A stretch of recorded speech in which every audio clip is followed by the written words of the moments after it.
the makers of the new Rinso bring you the Amos and Andy Show with their guest tonight, Mr. Charles Coburn.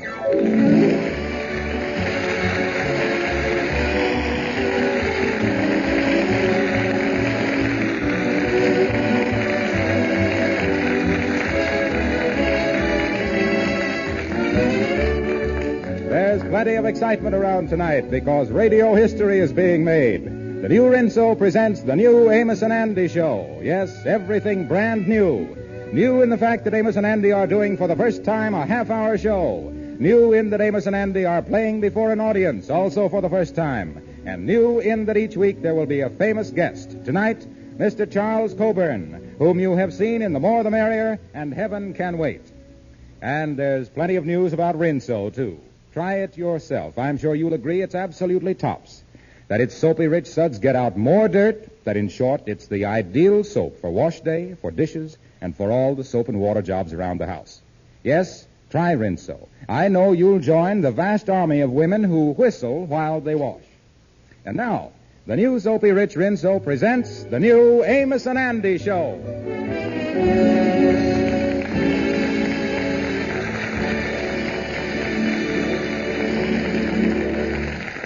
Well, there's an old saying that no news is good news. That must be true because Andy got news, and it's bad.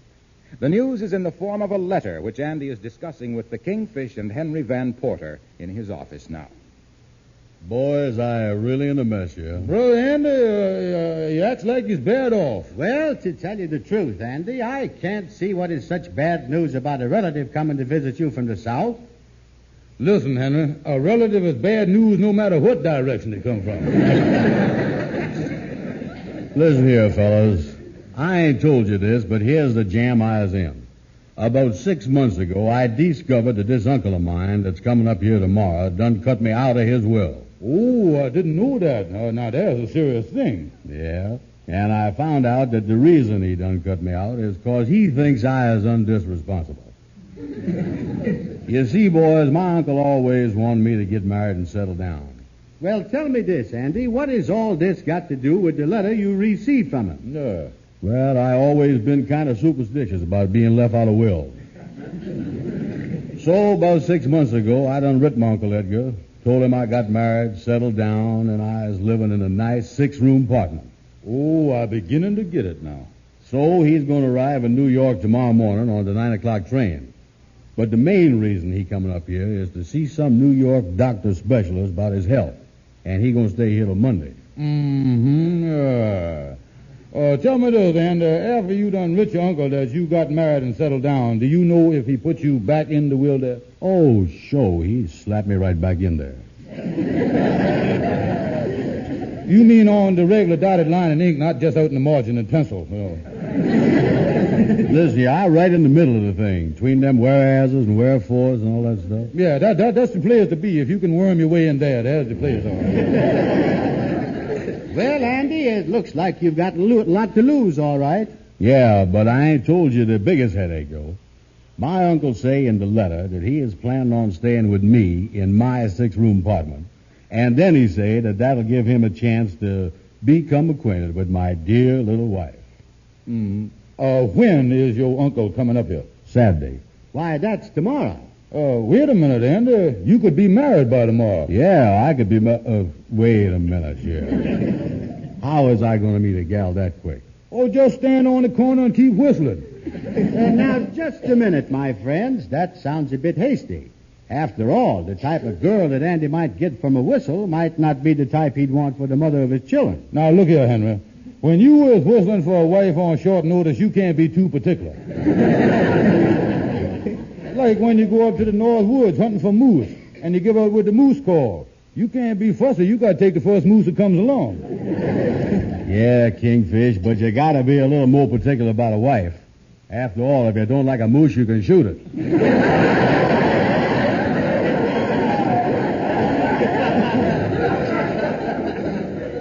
Anyhow, even if I did get a wife, where's I going to get a 6-room apartment? Yeah, you in a pickleman all right, and I don't know... Wait a minute. The idea done hit me in the head, Jeff. Just went in this ear here. Look at it. Amos and his family is going away for the weekend. They won't be back till Monday night. Use his apartment. Yes, but what about the wife that Andy's supposed to have? Well, just tell your uncle that she out of town visiting kinfolks. Yeah, that sounds good, but, well, Amos, let me do that. Well, now, look here. Don't tell him what you're doing. Just tell him that you will stay in the apartment over the weekend, sort of a caretaker. Come on, Kingfish. Let's me and you go over to see Amos.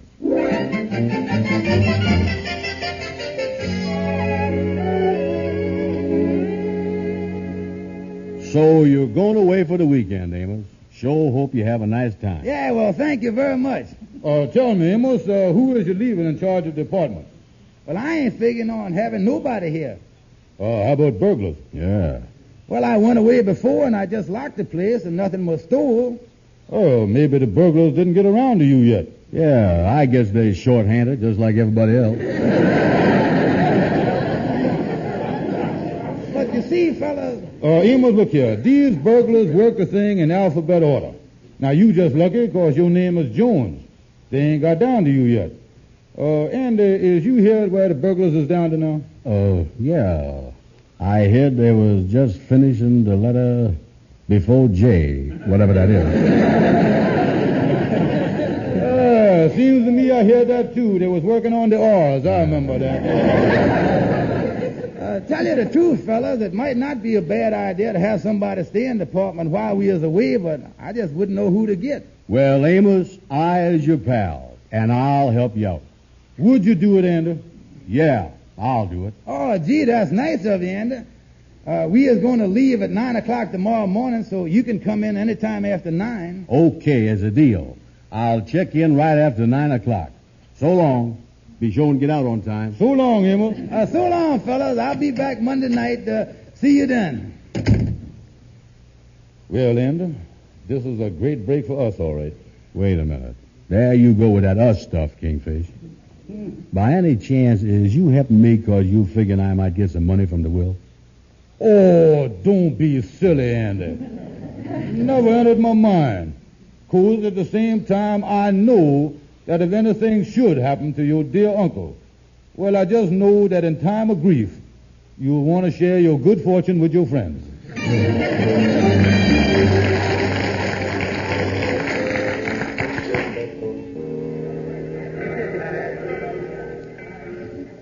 Well, Uncle Edgar, your train was right on time, and it sure is nice to see you. Yeah, we're sure glad to see you, Uncle Edgar. You don't mind if I call you Uncle Edgar, too, do you? And been telling me so much about you, I kind of feel like I was a close relation of yours. Well, that's very fine. Tell me, Uncle Edgar, how are things down south? You know, the cotton crop, wills, and all that stuff. Oh, everything's fine. Certainly wasn't nice you boys to come down and meet me at the train here. But, Andy, where's the little woman? Who? The little woman, your wife. Oh, my wife. Yeah, well, Lucy done went over to Pennsylvania to see her mother. Yeah, that's exactly where she went. You see, Uncle Edgar, when you said little woman, Andy didn't know who you meant because Lucy's big as a horse. Well, I'm certainly anxious to meet her. She's going to be back before I leave, ain't she? Well, I hope so, Uncle Edgar. But do you think we better get out of this station here? Yeah, you're right. I got a boy right here, Uncle Edgar. Take care of your suitcases. Hey, Lightning, come over here. Oh, I can handle the suitcases all right. Did you want me now? These is the suitcases. Deliver them to the apartment like I told you, Lightning. And by the way, Lightning, this is my Uncle Edgar. This is Lightning. Young man, I'm glad to meet you. Pleased to meet you, Uncle Edgar. Are you the man that got the will, ain't you? What's that again? Get on with them bags. Don't worry, Uncle Edgar. Everything. Get away from here, Lightning.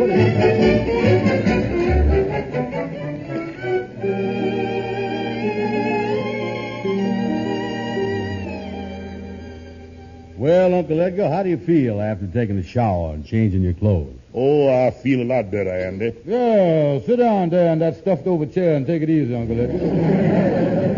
Say, Andy, you and your wife is the only ones that live in this apartment, ain't you? Yes, Uncle Edgar. This is our own little love nest. Just the two of us. Me and her. Well, what is all them toys there in the closet of my room? What toys? You mean you don't know what toys is back there? Well, you see, I play with so many toys, I didn't know which ones you meant. Well, there's some dolls back there, too. Oh, don't be silly, Uncle Edgar. I ain't played with dolls for over a year. Say, Andy, who is the picture of this man here on the table? Which picture you mean? The only picture that's there. Oh, that one. Don't look at me. It's Planet Uncle Edgar. I see it's inscribed on there, to my loving wife from Amos. Oh, that. Oh, yeah. Well, that's my wife's first husband. Yeah. Well, what in the world do you have to have his picture around here? Well, I tell you, Uncle Edgar, it keeps reminding my wife of him and makes her appreciate me more. Yeah, that's right, Uncle Edgar. That's certainly right. You know, Uncle Edgar, there's nothing like holding a first husband over a wife's head. By the way, Andy, you know I want to see one of these New York doctors.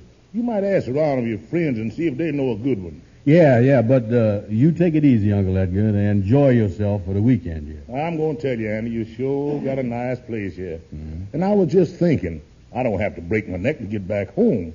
You fellas have been so nice to me, I think I'll change my plans and stay here a couple of weeks. A couple of weeks? Yeah. I know that would make you happy. What's the matter, boys? You have made us so happy that we are speechless.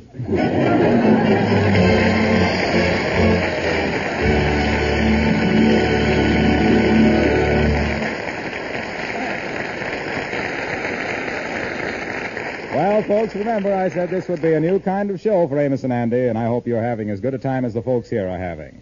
Now, I mentioned a little earlier that millions of women these days are whistling while they wash, and the notes they're whistling are... That stands for Rinso White, 3 little notes that have been making wash day history.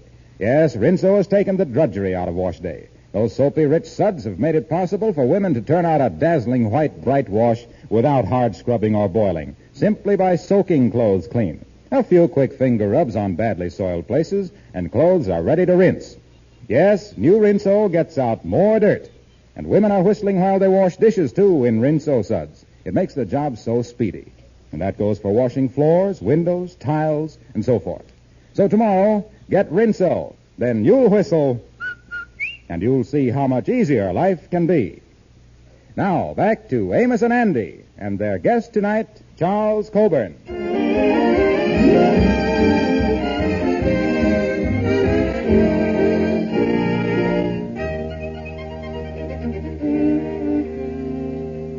Well, Uncle Edgar certainly threw a monkey wrench in the machinery when he announced that he had decided to stay 2 weeks.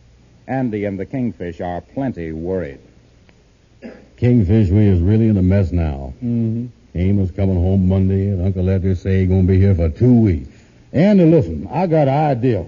Look here, when your uncle wakes up from the nap he's taking, we'll take him up the doctor's road. You know that's where the alley lawyer has got his office. Oh, yeah. I think up around there we'll find a doctor that will see eye to eye with us.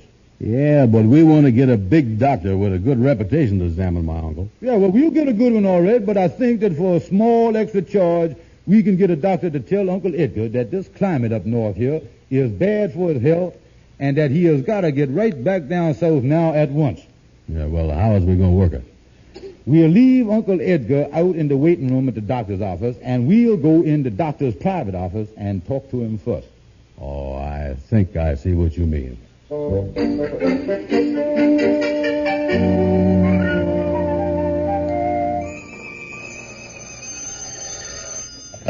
Hello? Is this Dr. Charles Coburn, the veterinarian? That's right. I'm the veterinarian. This is Mrs. Stanley Watson. I called up to find out how my Cocker Spaniel was coming along.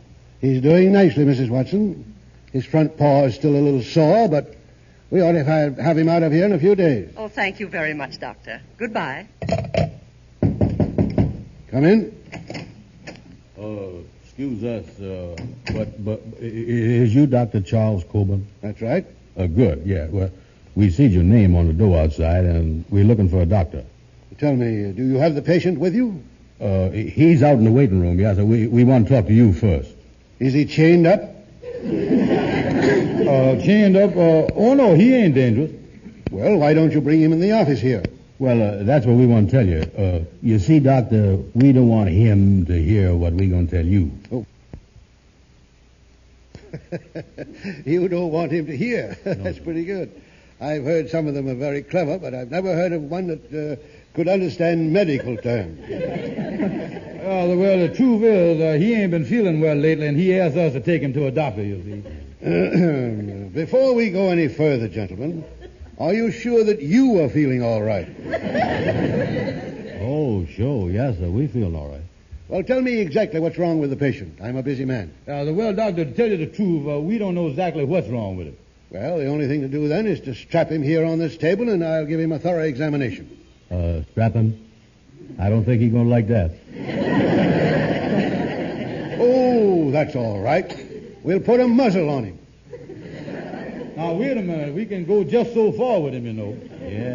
Yeah, we can't make him mad because he's worth a lot of money. Now, listen to me. A dog is a dog. If I can help him, I'll be very happy to do so. Excuse me for protruding, Doctor, but my right ear been giving me a little trouble here lately. Did you say dog? Is you a dog doctor by any chance? Certainly. What do you think? Well, I didn't know what to think when you say you're going to put a muzzle on my uncle. Oh, your uncle is out there. Yeah. I see. You thought I was a regular MD. No, I take care of dogs, cats, horses, all kinds of animals. I've got a little hospital out here in the back. Well, now, doctor, as long as we is here, maybe you could help us out anyhow. Yes. What we'd like you to do in your professional capacity, tain't exactly wrong, tain't exactly right, kind of in between, And being in between, we willing to pay you extra for it. Yeah. Gentlemen, if you think that I, as a respected member of the medical profession, would do even one small thing to jeopardize my fine reputation and standing in this community, if you think that I would stoop to a thing of this kind, if you think that I would do anything contrary to my standards in exchange for what amounts to little more than a bribe, then you've come to the right place.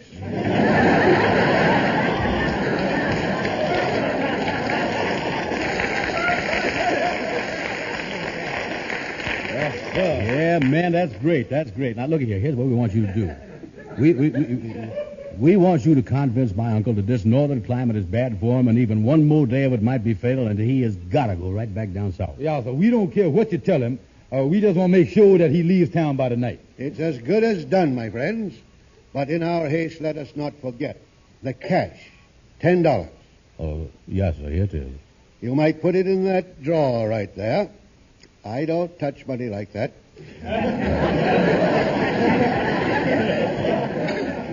Okay, Doc, okay. I'll have my uncle come right in. Yeah, get him. Wait a minute. Hide them dog biscuits over there on the table. Okay, Uncle Edgar, come on in. The doctor's ready for you. This is the famous specialist that I done told you about. How do you do, Doctor? How do you do? If you sit right down here, open your mouth. Now tell me, how have you been feeling? Well, frankly, this afternoon I've been feeling pretty well. That's a bad symptom.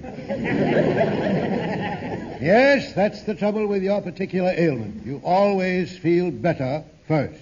Well, what is it that's wrong with me, Doctor? Well, the medical term is northern-itis.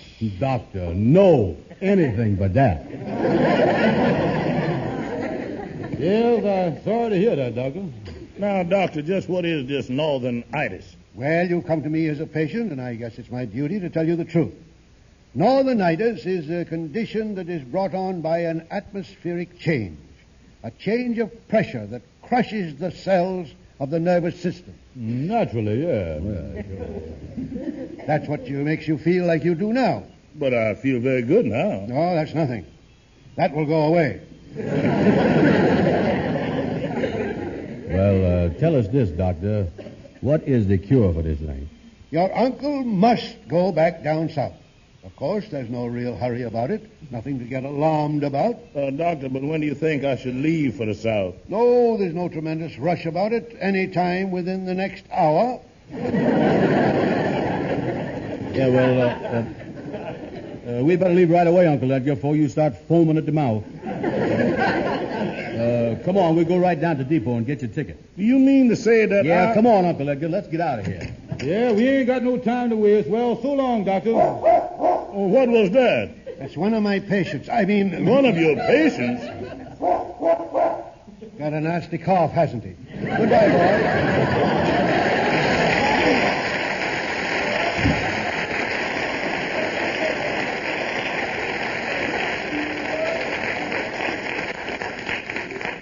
Well, Uncle Edgar, you has done got the best medical advice you could have got in the whole city. Oh, there ain't no two ways about it. He's a great doctor. Yeah, he seems to be a very good doctor. And I'm going to take his advice and return to the South. But there's one thing, Andy. What's that? I've made up my mind not to leave town here until I've met your dear little wife. Mm-hmm. Yeah.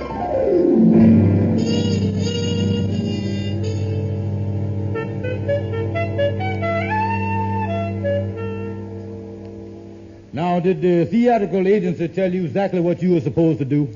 Yes. I'm supposed to play the part of a man's wife, and you going to pay me $3 for it. Right. You is going to play that you is my wife, Lucy. Now, the main thing is to try to do as little talking as you can so you ain't going to get yourself caught in no booby trap. Yes. Yeah, I think we're all set now, Andy. Okay. Uncle Edgar, Lucy is back. Now, remember everything we told you, Lucy.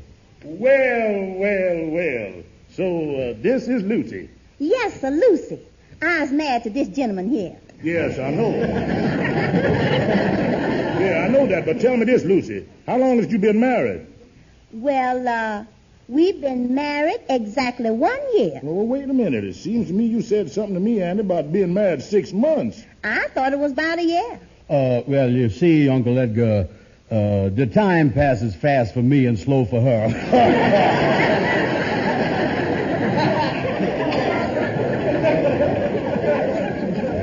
Well, Uncle Edgar, you done seen Lucy now. Guess we better shoot right down to depot, huh? Well, I haven't had a chance to get acquainted with Lucy yet. That's right.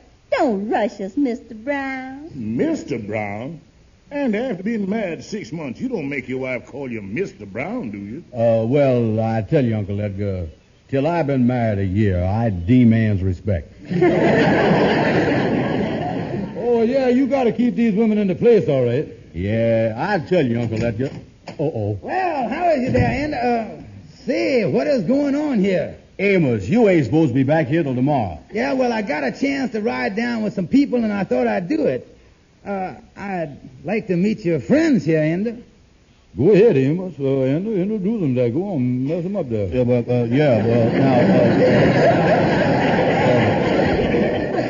well, Amos, this is my Uncle Edgar here. Oh, how do you do? Yeah, pleased to meet you. My name is Jones. Yeah, and now this is, well, that's my Uncle Edgar right there. Uncle Edgar. I ain't met the girl yet, Andy. My name is Lucy. I was the wife of this gentleman here. I think his name is Andy. Why, Andy, you didn't tell me. Yeah, no, Amos, I know it, but look, there's something I do want to tell you right now. Come on, Amos. You too, Kingfish. Let's go out someplace where we can talk. Uncle Edgar, you stay here, and this will give you a chance to get better acquainted with Lucy.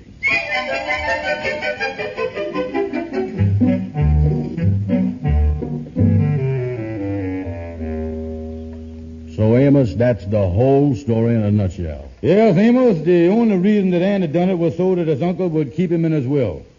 That's some story you got there, all right. You certainly can get yourself messed up, Andy. Yeah. What is I going to do, Amos? There's only one thing you can do. Tell your uncle the truth. I think he'll appreciate it and appreciate you being honest with him, because he's bound to find out sooner or later. Yeah, you're right. Oh, me. Boys, I'm going out and take a walk in the park so I can get up my nerve.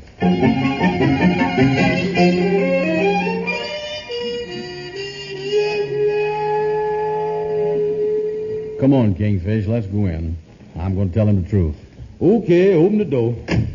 Well, Andy, Kingfish, you finally got back. Where have you been all day? Where's Lucy? Oh, she's in the kitchen.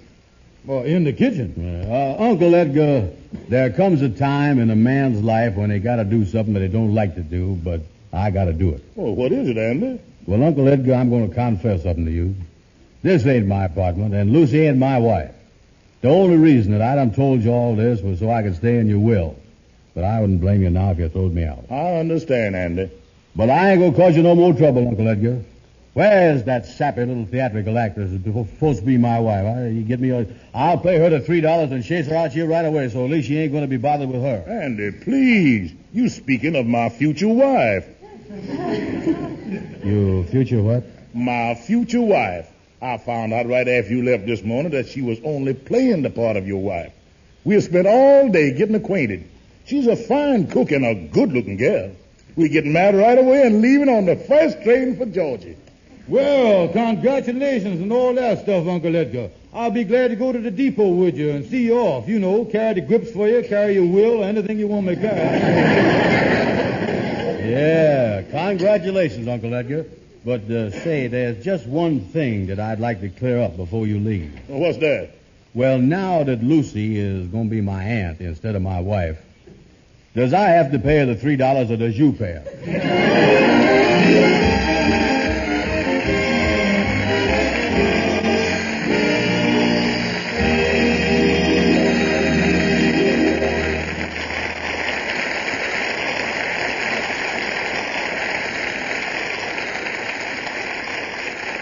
Ladies and gentlemen, Amos and Andy would like to say a few words to their listeners.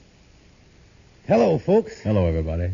Well, we hope you enjoyed our first show. As you know, this is the beginning of our new half-hour series. And we want to thank Mr. Charles Coburn for his kindness in working with us tonight. We wouldn't feel right to let this first show pass without saying a word about our sponsors, makers of the new Rinso. Of course, we have heard of Rinso and its splendid reputation. And not long ago, we asked for permission to visit the plant and see Rinso being made. We saw it being made with our own eyes, and that is why we are so enthusiastic about the product we advertise. In thinking back over our trip through the Rinso plant, it seems that we went through dozens of laboratories, and believe us, the reason for the high quality of Rinso is no accident. We can truthfully tell you, great care is taken to give Rinso the top quality which it has. And we earnestly feel that you, too, will recognize this and be glad you are using this wonderful product. You folks were nice to listen to us tonight. And we're looking forward to being back with you next Friday night at the same time. Thank you again. And don't forget, folks, when you think of Amos and Andy, think of Rinso. Thank you and good night.